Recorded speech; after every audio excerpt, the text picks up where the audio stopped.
It's 10 p.m. here in Seoul. It's night here, but in Chindo, the night skies have lit up and the seas have been lit up to ensure the rescue operations go on smoothly. I'm Daniel Chan. Thank you for joining us at this hour. It's the second weekend since the ferry accident is nearing the end. It's been one rainy one with multiple factors blocking the divers' way into the sunken ferry. For the latest on the search and operations, we now go to Song Ji-sun in Paengmokhang Harbor. Ji-sun, you've been standing in the rain all day. Any progress in the search efforts so far? Daniel, it's been raining for over 24 hours now, and this rain is forecast until Tuesday. Now, all these weather conditions have been a great challenge to search and rescue operation. The wind is blowing at 10 meters per second, and the height is reaching 2 meters high. And one body was recovered this Sunday, more than 24 hours after two female students from Danwon High School were recovered early Saturday. That raises the confirmed death toll to 188, with 114 still unaccounted for. Authorities have announced that they have finished searching almost half the compartments inside the ferry, where victims are expected to remain. They are now trying to get into cabins located into center and to the left of the ferry's fourth deck, where the students were staying in big rooms. But it is extremely hard for the divers as they have several obstacles blocking their way. The halls are blocked by curtains, bedding, and other floating objects, not to mention the poor visibility inside the vessel. There were plans to deploy a diving bell into the water Saturday, but the equipment cannot be utilized with this strong current, which is moving at a speed of more than 2 meters per second. That means divers can drift 120 meters in just a minute underwater. In addition, most of the fishing boats and vessels involved in the operation have returned and are anchored here at Paengmokhang Harbor. Authorities have revved up the efforts to search for bodies that might have drifted far away from the accident site, as 1 out of 4 bodies was recovered from outside the ferry so far. Meanwhile, the government has announced they are preparing to lift the ferry out of the water, but only when the parents agree to end the search and rescue operation. Reporting live from Paengmokhang Harbor, this has been Song Ji-sun. Thanks for that, Ji-sun. Now, after a search and rescue effort that continued around the clock for the last 12 days, not all of the passengers trapped inside the ferry have been found.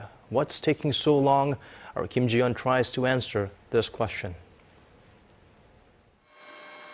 Efforts to find and retrieve the bodies of the missing on the sunken Seoul ferry are being hampered by obstacles inside the vessel. There's a lot of debris and furniture inside, and it's piling up on the left side, which is laying at the bottom of the ocean at a 90-degree tilt. The search team had to break through cabin windows to get in and must pass through narrow passageways filled with debris. Chairs, beds, and tables are blocking doors and the diver's passage. Kim Jin-hwang, the Navy colonel and search officer, says that heavy objects are all piled up on the left side. And in addition to the water pressures, it's making it impossible to search every cabin of the ferry. Unfavorable weather conditions and the oil spilling from the ferry are also slowing the search. And as time goes by, the hope of finding passengers trapped inside the vessel is fading. Kim Ji-yeon, Arirang News. 12 days since the tragic accident, and Prime Minister Chung Hong-won offered to resign, holding himself responsible for the tragic event. President Park Geun-hye understood where he's coming from, but asked him to carry on for now. Yoo Ri-an reports. President Park Geun-hye has decided to accept Prime Minister Chung Hong-won's resignation, but said she wants to wait to release him from his duties until the Seoul ferry disaster is brought under control. Chung had offered to resign early on Sunday amid mounting criticism of the government's handling of the accident. I would like to express my deepest condolences for those who lost their lives and my deepest apologies to the victims' families. I'd like to apologize on behalf of the government for mishandling a slew of problems that could have prevented the accident to the government's initial and follow-up response. He added that his resignation was long overdue. I wanted to resign much earlier, but I decided to keep my position in order to deal with the accident and come up with a set of countermeasures. I've decided to resign because I no longer want to burden state affairs. With Chung's resignation, a cabinet reshuffle appears more likely, and many others are expected to be held accountable for what critics have called a slow and inefficient response to the ferry disaster. Chung's sudden announcement was met with mixed responses from the Korean public. Some have criticized the move as inappropriate when search and rescue operations and investigations are ongoing. Others have asked why the decision was made so abruptly. On Saturday, just a day before he made the announcement, Chung had called a meeting with related ministers to come up with countermeasures in the wake of the accident. Chung's announcement prompted the ruling Saenuri Party to urge the prime minister to put all of his effort into dealing with the aftermath of the accident, while the opposition New Politics Alliance for Democracy slammed the move, calling it utterly irresponsible and cowardly. Yurian, Arirang News.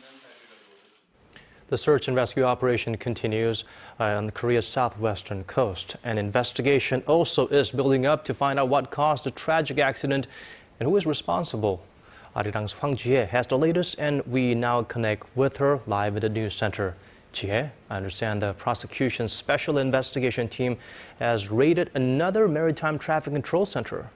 Yes, Danielle, and this one is on Jeju Island. Prosecutors and police investigating the case suspect officers there neglected their duty to monitor the area. They obtained CCTV footage and communication records and are currently analyzing the information. The officers have come under fire for not being aware of the seriousness of the situation at the time of the accident. On Saturday, the prosecution's special investigative unit raided the maritime traffic control center in Jindo, also over suspicions they had given up their responsibility for an area that they should have been monitoring. Now, all 15 crew members who were involved in the navigation of the sunken ferry are in custody and have been charged with negligent homicide, while the investigative team has wrapped up its probe into 3 crew members who were arrested earlier, including the captain Lee Jun-seok, and sent the case to the prosecution. And on the investigation into Cheonghaejin Marine Company, how is that going? Well, the prosecutors have put a travel ban on the family of Yoo Byung-on, who's assumed to be the real owner of the ferry company, and the CEOs of the ferry company's affiliates. The prosecution is looking into whether the family has evaded taxes, embezzled funds, or made illegal foreign exchange trades. Some people related to the case, including Yoo's son and daughter, as well as the CEOs of the company's affiliates, are known to be abroad. They have been told to comply with a prosecutorial summons and return to Korea by this coming Tuesday. If they don't return, the prosecution plans to compel them to do so. The prosecution has also raided 4 branches of an accounting firm that worked for the ferry operator and is suspected of having created slush funds for the company. The firm also worked with the ferry operator's affiliates, which are practically controlled by Yoo Byung-on, whose 2 sons are the biggest shareholders of the ferry operator's holding company. Now, Gia, the scope of investigation widens, and I believe irregularities in the country's port operations, that's something that they're taking a look at right now. Right, Daniel. The government has decided to strip the Korea Shipping Association of its authority to certify the safety of the nation's vessels. The Ministry of Oceans and Fisheries says that the decision was made because the association represents the shipping companies, which they determined is a conflict of interest when it comes to safety standards. The ministry is discussing how the safety of vessels can be ensured and whether it needs to hire new personnel directly or create another organization responsible for the task. It added that an exact date has not yet been set for the action. The Land Ministry also said today that it will overhaul, actually on Sunday, that it will overhaul the nation's disaster manuals. It said it will wrap up its restructuring plan by the first half of this year. All right, Gia, thank you for that report. Now, the families of those from the sunken ferry who are still unaccounted for have been waiting in Chindo for nearly 2 weeks now. Most families have been camping out at the Chindo Auditorium, but as the weather has hampered search efforts, the families have had a disappointing weekend. For more on the situation, we go to our Connie Lee, who is standing by at the site. Connie?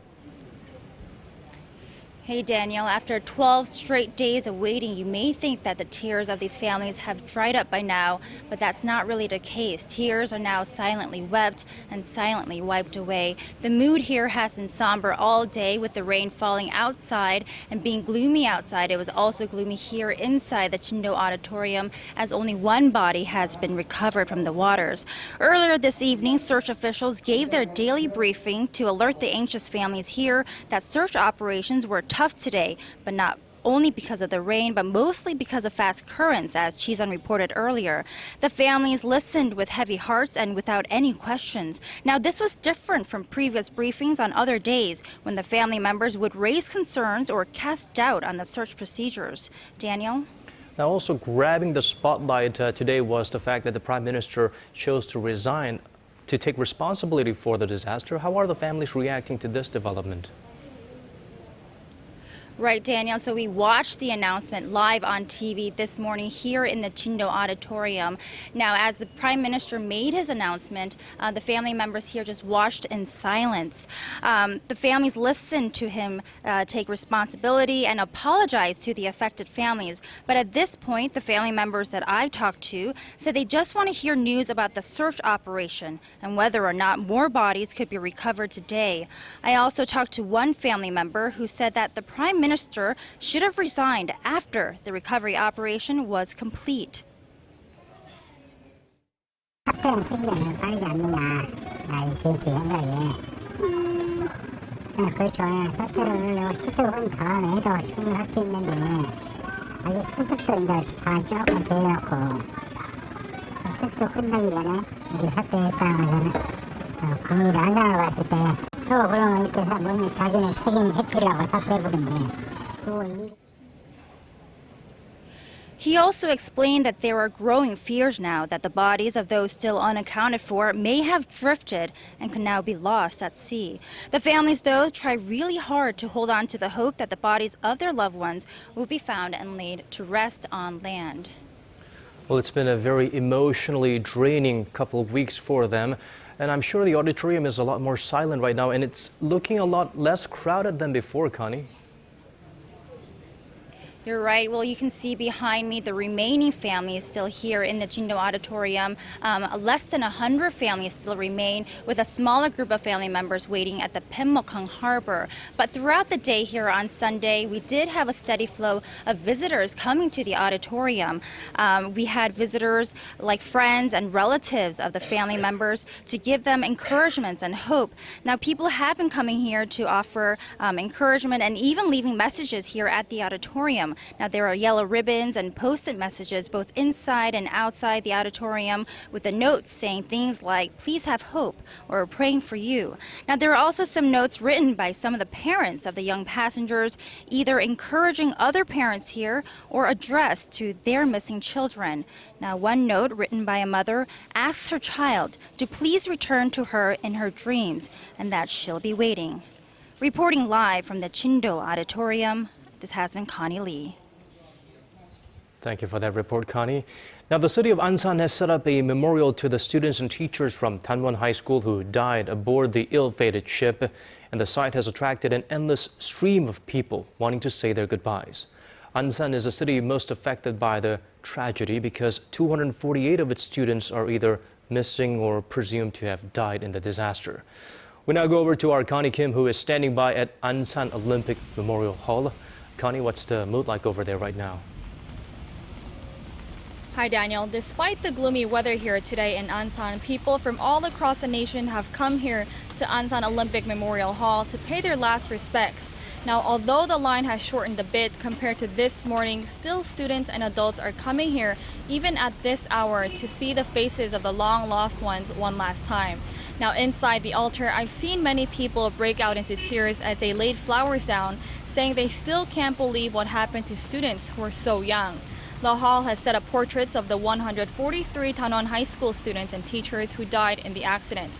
On a large screen set up on one side of the hall, text messages of condolence continue to come in, sent from nationwide. More than 75,000 of these messages have been sent since the altar opened. Now, outside the hall, mourners are leaving notes of condolence written on post-its, and here's some of what the visitors wrote. I wrote that I am praying that these children do not have to suffer pain or sadness when they are in heaven. I wrote that all of this is the fault of adults and that I hope such tragic accident will never recur. I wrote, may God's blessing be with the deceased students and may all their wishes come true in heaven.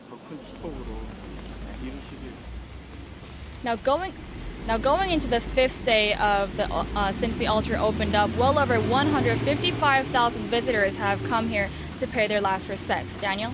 And I'm sure many people watching would want to make time to visit the memorial. Could you tell them how to get there and when they should be there? Now, the city of Ansan is doing all it can to facilitate transportation to the altar. Now, shuttle buses are running directly from the nearby subway station, which is Kosan State Subway Station, to Ansan Olympic Memorial Hall. Now, starting from Tuesday, an official memorial will be set up at Hwarang Park, which is about a 10-minute drive from the temporary memorial site. All the victims of the tragic Seoul accident will be laid to rest there, including the Danwon High School students and teachers who passed away in the disaster. Memorials will also be set up in 17 cities and provinces throughout the nation. The first memorial in Seoul is located at Seoul Plaza in front of City Hall, and it opened to the public earlier this Sunday. The altars will remain in place until all of those who died in the disaster are returned to their families in Ansan. This has been Connie Kim reporting live from Ansan Olympic Memorial Hall.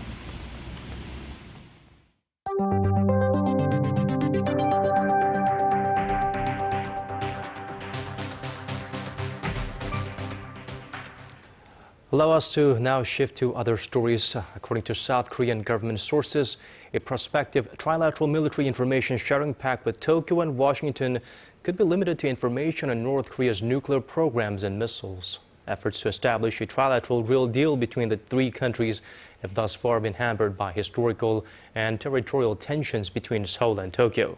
Pundits say that many in South Korea are wary of sharing military intelligence with Japan, that any limitations on the pact would likely be the result of anti-Japanese sentiment here in Seoul. There are Washington-Seoul and Washington-Tokyo military information sharing agreements, but none that includes Seoul and Tokyo. North Korea has criticized South Korea and the United States for a recent bilateral summit between the two, saying it will not tolerate any challenges to the regime. The North's criticisms are mainly targeted at South Korean President Park Geun-hye. North Korean state media reported on Sunday that President Park, during the summit, had spoken ill of the North Korean regime and its dignity, as well as its nuclear development and goal of military and economic growth. The North also said President Park has chosen a path of confrontation and war with Pyongyang, and the North will keep going its own way. President Park sent a warning to the North at a joint press briefing following the summit, saying that any provocations from the North will result in new international sanctions and pressure on the regime. U.S. President Barack Obama called Japan's wartime program of sexual slavery a terrible violation of human rights, ruffling feathers in the Japanese media. Our Park Ji-won tells us more. Was a terrible, egregious violation of human rights. I think Prime Minister Abe recognizes the past is something that has to be recognized honestly. It is the first time that a U.S. president has officially and directly criticized Japan's wartime program of sex slavery. The remarks made during a press conference in Korea on Friday sent a shockwave through Japan. In response, Japan's Deputy Chief Cabinet Secretary Katsunobu Kato said the issue is not a diplomatic matter. In a television interview, he said Japan is trying not to politicize the sensitive issue. While the government tries to minimize the effect of the remarks, Japanese media outlets offer their own analysis. Kyodo News Agency and Yomiuri newspaper said Obama made the remarks to improve bilateral relations between Japan and Korea, the United States' two main allies in Northeast Asia. The Asahi Shimbun said, with Obama's remarks, Korea could now put more pressure on Tokyo to address the sex slave issue. Some point out Obama's direct criticism of Japan's wartime sex slavery program were the result of Obama's displeasure with Japanese Prime Minister Abe during a joint press conference held in Japan right after the summit between the two. During the briefing, Prime Minister Abe justified his controversial visit to the Yasukuni Shrine, which enshrines the war dead, including 14 convicted war criminals, by saying he will endeavor to gain an understanding of his respect for the shrine. Hundreds of thousands of women, mostly Koreans, were forced into sexual slavery at Japanese wartime military brothels during World War II. Park Ji-won, Arirang News. Japanese Prime Minister Shinzo Abe says he will continue to explain his country's stance on the comfort women issue in response to remarks by U.S. President Barack Obama, who had described Japan's wartime system of sexual slavery as a terrible and egregious violation of human rights on Friday. Abe added that words cannot describe what the comfort women went through. And according to a report by Kyodo News Agency, that's what he said. And Abe also continued to say that human rights were violated during wartime, including those of women, and that Japan will contribute to making the 21st century a period without human rights abuses. Abe's remarks present a significant step back from his long-held stance on the issue. Moving on, U.S. Secretary of State John Kerry discussed additional sanctions on Russia with his Ukrainian counterpart on Saturday. And it looks like the U.S., the leaders of the Group of Seven, and the European Union will slap more sanctions on Russian individuals for its provocative movements on Ukraine's border. Our Shin Se-min has more. U.S. Secretary of State John Kerry expressed his discontent about provocative Russian troop movements along the Ukrainian border in a phone call with Russian Foreign Minister Sergei Lavrov on Saturday. The top U.S. diplomat also urged Moscow to free a group of observers from the Organization for Security and Cooperation in Europe, accused of being NATO spies and held hostage by pro-Kremlin rebels in the eastern part of Ukraine. According to a senior State Department official, Kerry also expressed concerns that Russia's provocative movements on the Ukrainian border and its support for separatists are, quote, undermining stability, security, and unity in Ukraine. Kerry's comments comes as the leaders of the G7 major economies and European Union agreed on Saturday to impose further sanctions on Russia over the current crisis, as fears that Russia was preparing an invasion of eastern Ukraine emerged. The G7 nations said they were moving forward on the sanctions due to the urgency of securing plans for Ukraine to hold their presidential elections in May. In a related development, Ukrainian Prime Minister Arseniy Yatsenyuk says that Russia breached Ukraine's airspace 7 times to provoke it into starting a war. Russia has denied the action. Foreign ministers of the European Union are expected to discuss additional restrictions, such as travel bans and asset freezes on Russian figures on Monday. Shin Se-min, Arirang News. Otherwise, we have some discouraging forecasts here in Korea. The island of Jindo, close to where the ferry sank, will see up to 20 millimeters of rain starting tonight, along with strong winds of more than 10 meters per second. This condition is expected to continue past Monday morning. And now, here's a look at the weather conditions around the globe.